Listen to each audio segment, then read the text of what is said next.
So, this was wild.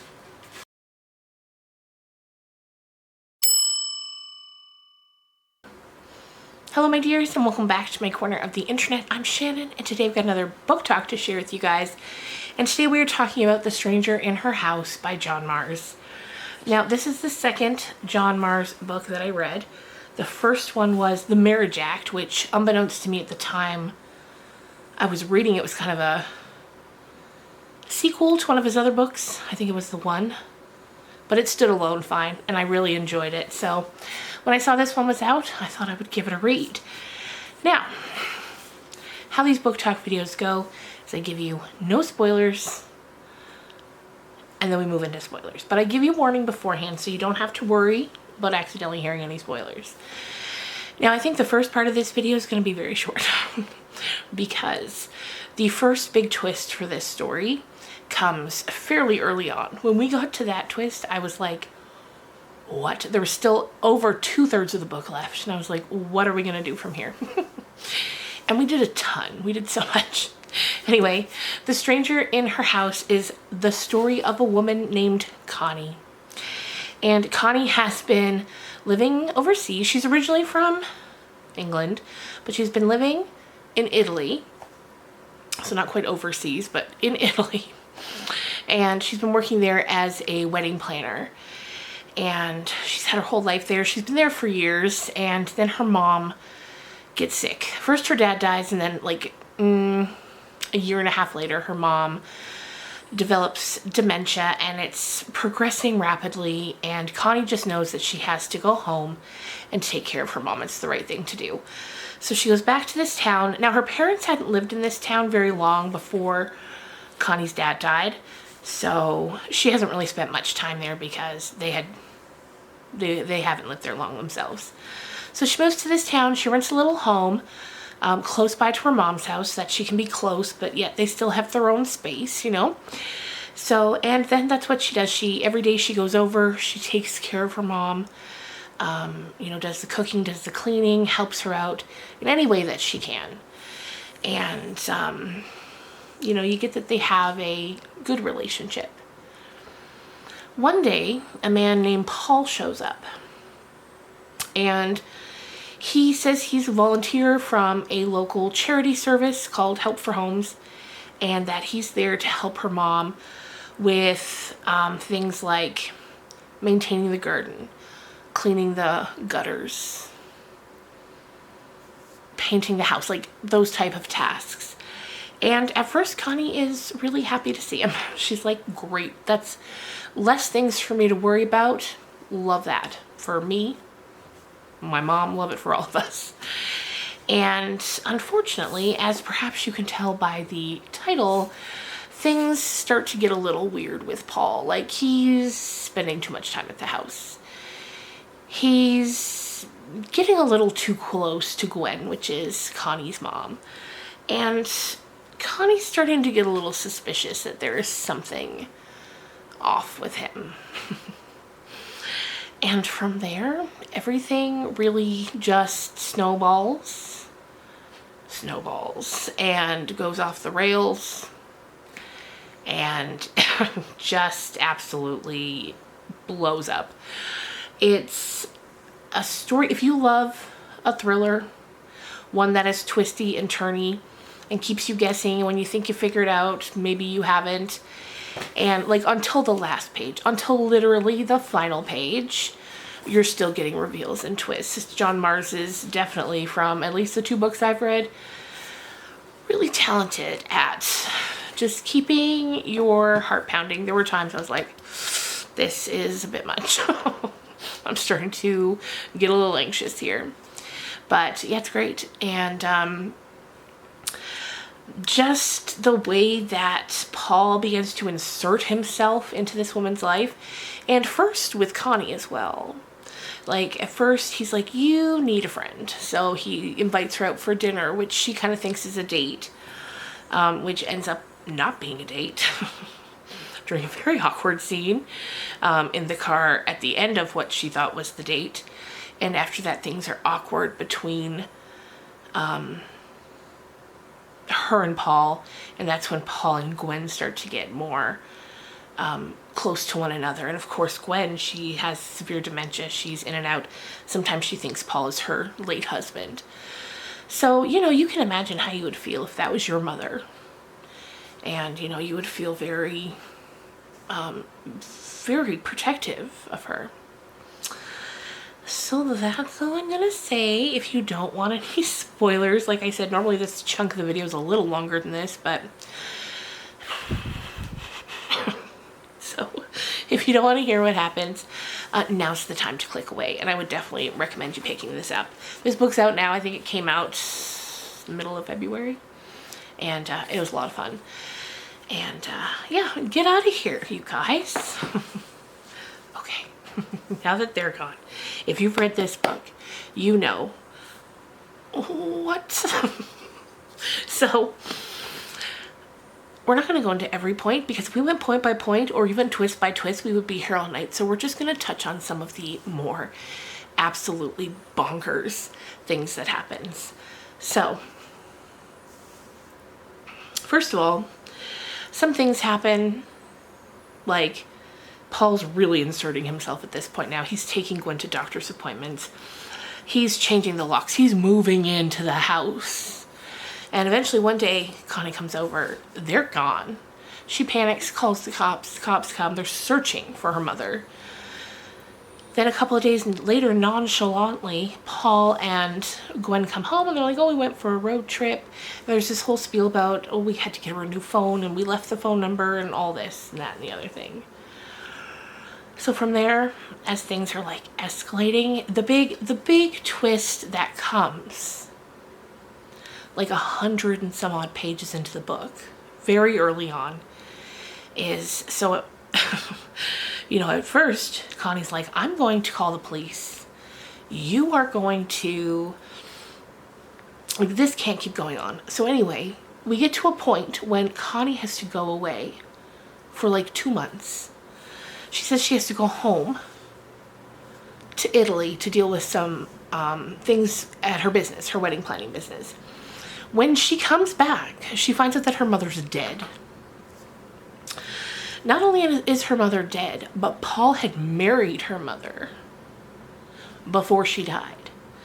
So now her mother's home, her mother's estate, all of it effectively belongs to Paul, because he managed to snake his way in there before she died. And Connie's like, I'm going to call the cops on you. You are not going to get away with this. And he's like, oh, really? You're going to call the cops on me? Well, that'll be interesting, won't it? When they find out, just like I have, that you're not her daughter, you're also conning her. And my God, I tell you, when I got to that point, first when I got to the point that her mother was dead, I was like, it was like watching a soap opera. And then when I get to the point where we find out that Connie's also a con artist, I was like it was two, boom, boom. And I was like, oh my God. Apparently I am easily shocked in these thrillers. So from there, it kind of becomes these two criminals trying to out-criminal each other to get this woman's estate. And so we find out that how Connie ended up, like one day she showed up at the door and she was like pretending to be a house cleaner, and eventually she just like Paul did, wormed her way into this woman's life until eventually she's living in the house. She's convinced Gwen and all the neighbors that she is her daughter, but Gwen and her husband had never had any children because they couldn't. Whew. So yeah, these two are going at it, trying to outdo one another. Then we find out that Connie, like, this isn't her first time doing it. She's been a criminal her whole life. We find out Paul, this isn't even his first old lady wife that he killed for the money. He's got a long list of ex-wives, geriatric ex-wives that has left in his wake. I don't know why he wasn't caught, you know, when this is now number 4. How have you not been caught yet? How has somebody not put the pieces together? But then at some point, someone's like, well, it's not illegal to like old ladies and want to marry them. Which I guess, but anyway, so yeah, it's just, it goes back and forth, back and forth, and then there are so many things that happen, and it's just crazy. Like, I'm trying to think of some of the things. Oh my God, and so many, so many people get hurt along the way. Like, the neighbor Walter, he's this sweet old man who's had like 2 strokes. He's old, he lives alone. Connie befriends him. She's walking his dogs all the time. And, you know, they become friends. And as things are escalating, Connie's out there trying to find, like, all the evidence to stack up against Paul. Because she, for whatever reason, believes in her heart that if she can get the police to look into him, without looking too closely into her, she can get him put away, and then she'll get the estate again, because there is a will. Gwen had made up a will in Connie's real name, which is Rachel, leaving the house and the entire estate to her. So she's sneaking around, trying to find evidence against him, and she does find some. And eventually she hides it at her friend Walter's house. This made me so sad.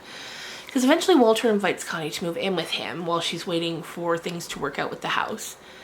Because he's like, you can't afford rent. I'm lonely. Like, just move on in. So it takes her a while to be able to get everything cleaned up in his upstairs so that she can move in. So it's like a 2-week process, say. In the meantime, she's gathered up all this evidence against Paul, and she hides it at Walter's house. And then one day when the cops come, Paul has gone to the cops complaining about Connie, saying she's crazy. She hides all the evidence that she has because she feels she can't quite go to the police yet. Anyway, the police come to her, so she's like, don't you worry. Yes, I've been stalking and prowling and breaking in, but it was to get this evidence. Come with me, it's at my friend Walter's house. She goes, the evidence, of course, is gone. And there's an MP3 player in the box where the evidence was, that when she takes it out and pushes the button, it plays Winner Takes It All by ABBA. So he's just taunting her. Anyway, eventually we find out that, I guess Walter had found copies of the evidence beforehand, and he emailed it to the police, because later the cops come and they're like, we did find that evidence. And then shortly after that, Walter ends up dead in his bed because Paul kills him because he's a terrible man. Anyway, so things are just going back and forth between these two on and off. He tries to kill her. She's still desperately trying to get him into prison so she can get her house that she feels in her heart rightly belongs to her. She's like, listen, I loved Gwen. I cared for her for all these years. It belongs to me. So eventually, Paul picks another victim, and Connie's able to contact the son of this victim before anything happens to her, but the son doesn't really take it seriously. Eventually, Paul kills her. She doesn't die right away, though, which is what leads the police to capturing him, because Connie's like, listen, he uses this particular drug that incapacitates these women so that when they stand up, they fall down the stairs. When they stand up, they fall and hit their heads, which is what had happened to Fran. So they're like, okay, they test her body. It's positive. There's drugs in her system. So they exhume all the other bodies of these women who were married to Paul who died. And sure enough, they find traces of that drug in their systems too, which is what gets Paul arrested finally. And Connie's like, yes, it's my time to shine. I'm going to get this house. I'm going to get this estate. Good days are here again for Connie. And so while all this is going on, she decides she wants to reach out to this woman named Meredith, who was Connie's like second cousin twice removed or something crazy. Meredith. My dog's prancing around like the world's tiniest little buffalo. Okay. So she finds Meredith. She wants to reach out, tell her like, I'm so sorry for your loss. Tell her about Gwen, what happened, all of this stuff. So she finally finds her. And, you know, she tells Meredith a little bit about herself. And eventually what happens is, from jail, Paul learns about Meredith too. and sends her a letter telling her about Connie and what a criminal she is. He sends receipts, all the evidence she could hope for. And then because Paul is in prison, he's like, you know what? I'm going to sign the house and the money over to you, because at this point it still hasn't all worked out yet in Connie's favor. It still all technically belongs to Paul. So he's like, I'm going to sign it over to you. And at first, Meredith's like, no, no, no. But then, of course, Paul sends all the evidence. And then we learn that all along, Meredith has hated Gwen. And Gwen did terrible things to her, like stole her husband, the whole bit. So eventually she does take the money. She's like, you know what? Connie's bad. She doesn't deserve this. Neither of them deserve this. I'm taking it. I'm going to go travel the world like I've always wanted to. And just try to make the last part of my life the best part. And so then we kind of cut to Connie coming to the house, trying to find Meredith because she had left the will at Meredith's house. And of course, by the time she gets there, Meredith is long gone on a cruise. And Connie kind of spirals, and we sort of get that from Meredith's point of view. She's like, you know, Connie's been calling. At first it was like confusion, like, where are you? What's going on? I need the will. Then it kind of moves into like hysterics when she realizes what has happened. And then eventually it just kind of goes through phases where Connie just calls to talk about her life. And then eventually we get a final call from Connie coming from inside of a women's prison. So she is back in jail for definitely not the first time. And, I mean, I guess depending on the crime, maybe the last time. But then that kind of ends, and Meredith's off having a grand adventure on the sea. And Paul and Connie are in jail where they belong. So there you go, you guys. That is a very abridged version of The Stranger in Her House. But like I said, it was a ton of fun. I really enjoyed it. If you like those twists and turns, this is definitely one for you. Anyway, thank you so much for watching, you guys. And I will see you again really soon. Bye.